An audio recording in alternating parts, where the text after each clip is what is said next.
नमस्कार, Ujjwala home kitchen मध्ये तुमच्या सर्वांचे पुन्हा एकदा खूप खूप स्वागत आहे। आज आपण संक्रांती स्पेशल 2 महिने टिकणारे खुसखुशीत असे तिळाचे लाडू कसे बनवायचे हे बघणार आहोत। तर रेसिपी शेवटपर्यंत बघा, ट्राय करा, कशी वाटली कमेंट मध्ये मला नक्की सांगा आणि रेसिपी आवडली असेल तर आपल्या चॅनलला लाईक, शेअर आणि सबस्क्राइब करायला अजिबात विसरू नका। धन्यवाद। तिळाचे लाडू करण्यासाठी आपल्याला सर्वप्रथम हे गावरान तीळ घ्यायचे आहे। अनपॉलिश म्हणजे पॉलिश न केलेले तीळच आपल्याला येथे वापरायचे आहे। 250 ग्रॅम तीळ आणि 100 ग्रॅम आपण येथे शेंगदाणे घेतलेले आहे। शेंगदाणे छान असे खरपूस भाजून त्याची साल काढून घ्यायची आहे। आता एका कढईमध्ये आपण हे तीळ जे आहे ना ते छान असे निवडून टाकायचे आहेत।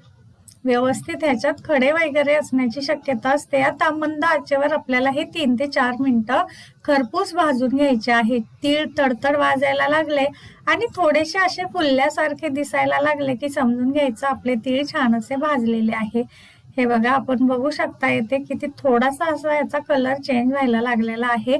फारही याला भाजायचं नाहीये आपल्याला। तीळ जर फारच जास्त भाजले गेले तर ते कडवट लागण्याची शक्यता असते। आता आपले तीळ भाजून झालेले आहे। एका ताटामध्ये काढून याला आपण थंड व्हायला ठेवून देऊया। असे छान पसरून ठेवायचे आहे म्हणजे झटपट हे थंड होतात। आता पाक करून घ्यायचा आहे। त्यासाठी एका कढईमध्ये 2 चमचे आपण साजूक तूप टाकून घेतलेलं आहे ते, आणि आपण इथे 250 ग्रॅम तीळ घेतलेले आहे, त्यामुळे 250 ग्रॅमच आपल्याला गूळ घ्यायचा आहे। तुम्हाला जर गोड जास्त आवडत असेल तर 300 ग्रॅम गूळ घेतला तरी सुद्धा चालू शकेल।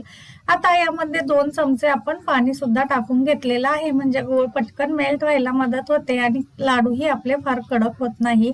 आपल्याला जर लाडू खुसखुशीत पाहिजे असेल ना तर यामध्ये पाव चमचा आपण येथे बेकिंग सोडा टाकून घ्यायचा आहे। बेकिंग सोड्यामुळे लाडू आपले अजिबात कडक होत नाही।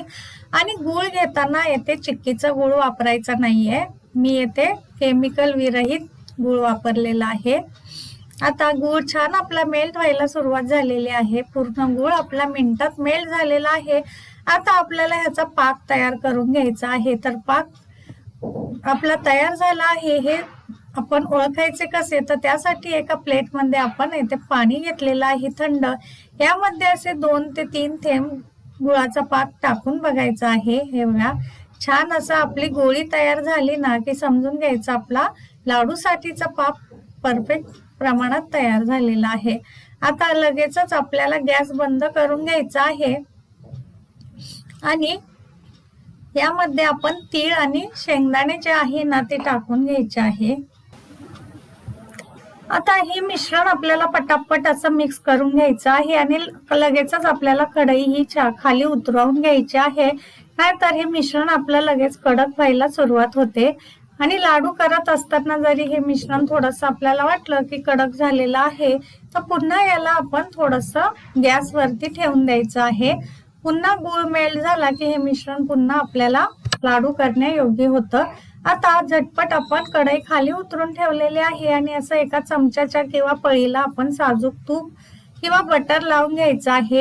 एक चमचा आपण हे जे तयार करून घेतलेलं मिश्रण आहे ना ते टाकून घ्यायचं आहे अशा पद्धतीने, म्हणजे हात न लावता आपला हातही भाजणार नाही आणि सर्व लाडू आपले एकसारखे आकाराचे यामुळे बनतात। हे बघा, किंवा पळी जरी घेतली तर असं पळीच्या साह्याने असं गोल गोल फिरवायचं आहे। हे बघा, अशा पद्धतीने झटपट आपला हा गोल गोल गरगरीत लाडू वळून तयार झालेला आपल्याला दिसत असेल येथे।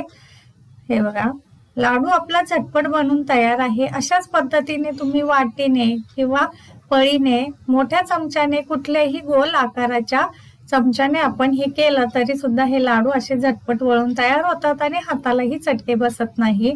त्यामुळे एक एक करून याच पद्धतीने मी सर्व लाडू तयार करून घेणार आहे इथे।